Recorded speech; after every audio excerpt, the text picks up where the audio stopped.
We appreciate all of your media coming out today on the 4th of July weekend.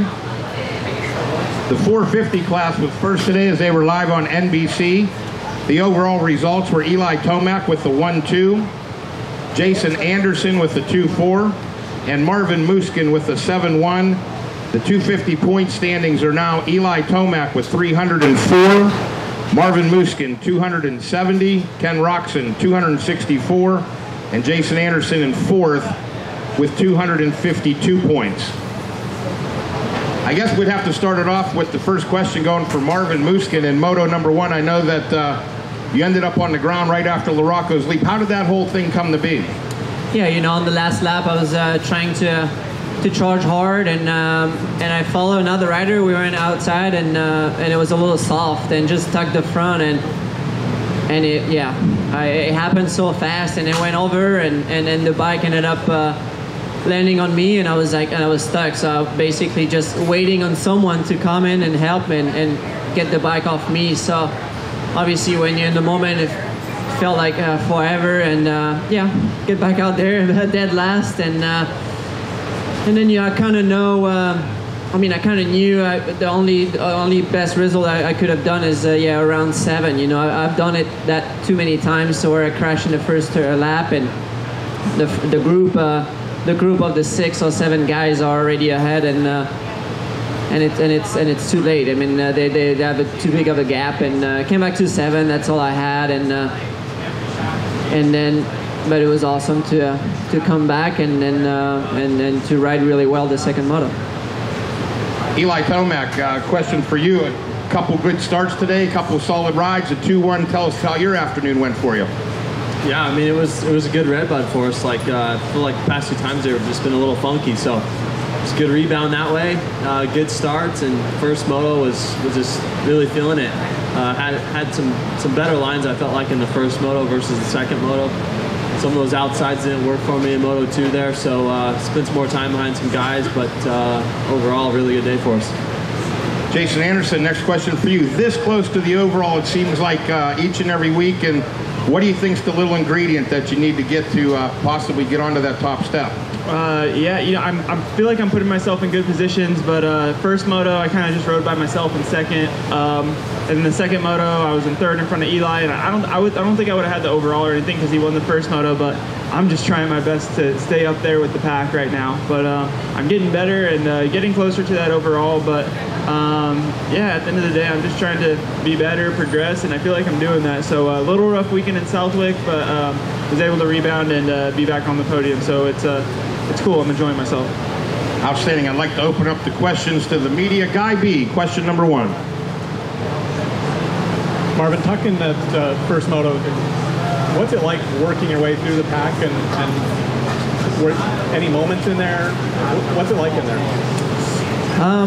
It's I don't know. It is what it is. I just I had to give my best, and obviously my clutch lever was down, and the front end a little crooked, so it took me a lap, to get used to it. But then I was riding pretty good lap times, and I don't want to say it's kind of fun, but yeah, to go around the guys and you change lines, and it makes it the riding a little bit different, obviously, than going by yourself or if you're leading. So, but it's frustrating, it's starting the day like that in the first moto right away, going down. It's no good. But I won the overall last year with a crash in the start, so looks like RedBud is always a little crazy, but I'm so glad I ended up on the podium at the end of the day with a crash like that and being stuck under my bike for a long time and being dead last. So I just gave my best today, and I'm really happy, like I said, to just come back to second moto and ride my best riding technique and just getting it done. It's awesome. Eli, talk about the course a little bit today. Start was still in a different spot than traditional, but it looked like a more traditional course here. Yeah, I like the start versus the old one. It just feels safer. Like, we got more room. It's a little bit shorter and doesn't have the sketchy chicane in it. So starts in my opinion is better, and then getting off the hill is a little bit better. Guys are more strung out. Before we'd go off that edge with going like 100 miles an hour in the full pack at the first lap. So I like that. With that change, it's got a lot more sand in it. a lot more. So that way it's changed a lot. I mean, like this is one of the sandier ones now too. Eli, last year was kind of a disappointing race here at RedBud for you, the things that went wrong. How does it feel to be able to get a little revenge this year coming back? I mean, it feels like it's supposed to, right? I mean, the first moto last year was it was mechanical, so there's nothing you can do about that. The second moto wasn't good either. So, like I said, like past two times haven't been good here, so it's a good rebound. Did that finish here last year kind of get you going toward the end of the season, and has that spurred you on? I mean, it did. I mean, I had no choice, right? You know, because I lost the red plate at one moment, so. It kept me going, and right now I just trying to keep that mindset. You know, it's too early to be thinking the end game.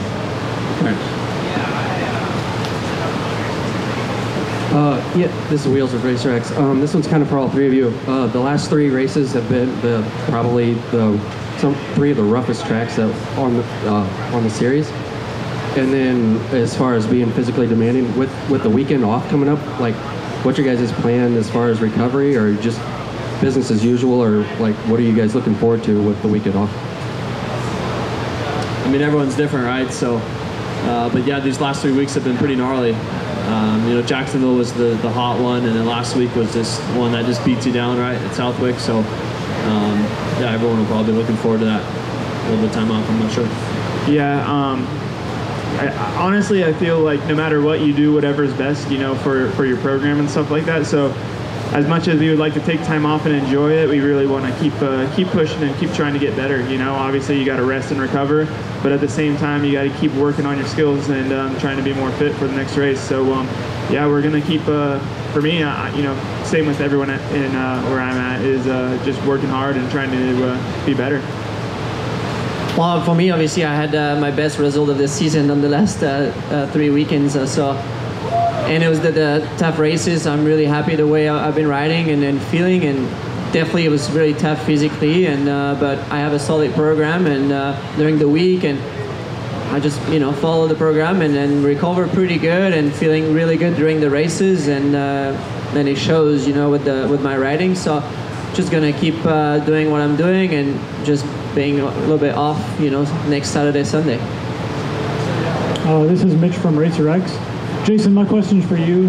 How much does it affect your confidence when you're holding off Tomac for so long, and then it kind of gaps you there at the end? You said you felt like you're a little bit of a tick off on the speed, but how does that affect your confidence? Like you said, you're staying with him, staying in front of him, riding the wide bike, and all of a sudden he kind of gets around you and leaves you. What's that do to your confidence? Yeah, honestly, I feel like I'm pretty much a roadblock, but I'm trying my best to just stay up there and trying to get closer. And I like, he passes me, and I try and hold on, but I'm just a little bit off, towards the end. Maybe it's intensity or whatever it is, but at the same time, I am getting better every weekend. And for me, taking basically all last outdoor season off and all this Supercross season off, it's getting back to racing has been it's a shock to the system. I've basically been on vacation mode for the last 2 series, so getting back to being top notch and battling with the top guys, they're no joke. Eli's a beast, Marvin's a beast, and I'm just trying my best to hang with them, and I'm getting better, and hopefully at some point I can get a win, and hopefully get a couple of them. Eli, there was a couple laps there where you weren't able to do Larocco's leap. Was that just kind of a comfort thing, or? Yeah, I was struggling in the rut. I mean, in a perfect world, I would think back and actually give these, whoever was in front of me a little bit of space. I was just eating too much dirt and just making mistakes in the turn. So, and then that's one jump you don't mess around with. Like if you case that thing, guys pull up wheels all the time on it. So. Yeah, I missed it, 3 or 4 times there, so that was frustrating. Whenever you miss a jump like that, does there become a sense of urgency, like, oh man, I got to make up this time that I lost, or how much time do you really think you lose by not doing it? I mean, that jump specifically, you do lose, maybe a second, so it's one that you want to make. Next question from the media. Well, gentlemen, I know that you guys had an outstanding afternoon. You put on quite a show for the crowd. We certainly appreciate it. Enjoy your week off, and we can't wait to see you all back at in Millville in just about 2 weeks. Enjoy yourself. How about a nice round of applause for the 450 class?